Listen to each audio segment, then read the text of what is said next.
फलम्मा दाखल अल क़रियता क़ाला अल्लाहु अकबर ख़रिबत खैबर, यानी ये नारा था उस जंग का, अल्लाहु अकबर ख़रिबत खैबर।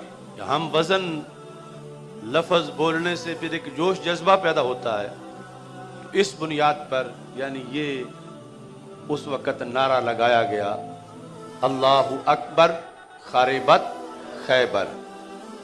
और यहाँ से ये भी साबित हुआ कि अब जब हम कहते हैं इंडिया मुर्दाबाद या भारत मुर्दाबाद, अमेरिका मुर्दाबाद, तो भारत वाले कुछ हमारे फॉलोअर्स जो हैं वो कहते हैं कि हम तो आपसे बड़ा प्यार करते हैं और आप हमें हमारे मुल्क को मुर्दाबाद कहते हैं।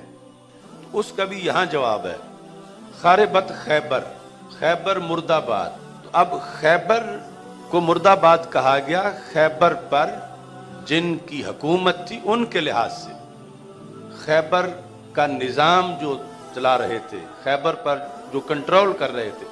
वैसे तो वो ज़मीन अरब का हिस्सा है और उसका बड़ा तकद्दुस है, लेकिन ख़रिबत बोला गया उस वक़्त जब तक वो अभी मुसलमानों का कंट्रोल उस पर नहीं था। तो वो ख़रिबत है खाना खराबों के लिहाज से। तो इस तरह यानी भारत से हमारा जो सरजमीन है हिंद की, वो है कि जहाँ सबसे पहले अजान की आवाज़ गूंजी। अभी अरब में नहीं गूंजी थी, जब हज़रत आदम अलैहिस्सलाम उतरे और फिर दिल नहीं लग रहा था तो अल्लाह ताला ने जिब्रील अलैहिस्सलाम को भेजा कि तुम अजान जाके पढ़ो। तो ये हमारी अजान उस वक़्त की, इसलिए हमने वो पाकिस्तान जिंदाबाद कॉन्फ्रेंस में कहा था कि ये मंदिर वगैरह चार दिखा के कहते हैं कि ये ज़मीन भारत की हमारी है। हमारी रजिस्ट्रेशन तो उस वक़्त की है जब अभी एक इंसान ही सिर्फ ज़मीन पर था। उस वक़्त से हिंद की ज़मीन पर ख़त्म नबूवत के नारे बुलंद थे, शहादतैन की आवाज़ें आ रही थीं।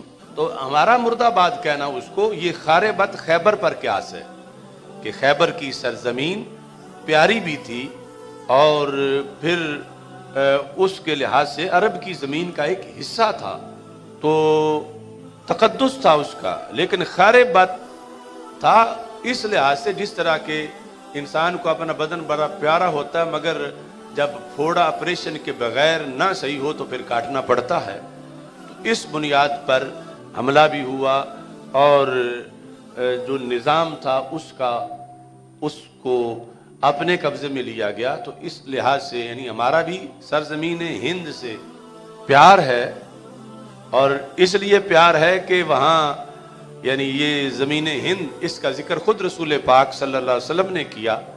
और पहला हाजी ज़मीन हिंद से चल के हरम में गया, काबे का पहला हाजी, और वहाँ से हज करके काबे से जो लौटा जिस ज़मीन की तरफ, तो वो ज़मीन हिंद थी जो हज़रत आदम अलैहिस्सलाम वापस आए।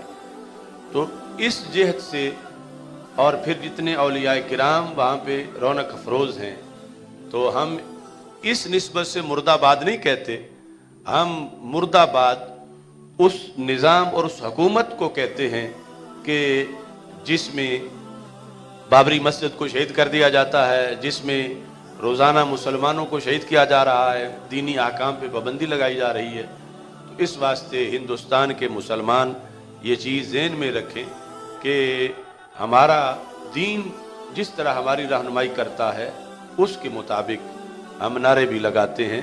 तो वैसे वहाँ की सरजमीन से हमारा कोई बुग़्ज़ नहीं, बल्कि हम भारत में इस बॉर्डर के पार एक दूसरा पाकिस्तान भी देख रहे हैं जो पूरी सरजमीन हिंद पर इंशाअल्लाह मुश्तमिल होगा और दिल्ली में उसका अल्लाह के फजल से झंडा लहराएगा।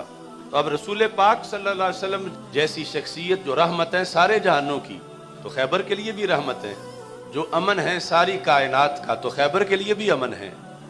लेकिन इसके बावजूद उस वक़्त ये आवाज़ खुद बुलंद कर दी ख़रिबत खैबर कि ये जो मुसल्लत टोला है यहाँ पर अब ये ख़राब होंगे और ये ज़मीन इस्लाम के ज़ेर नगी होगी।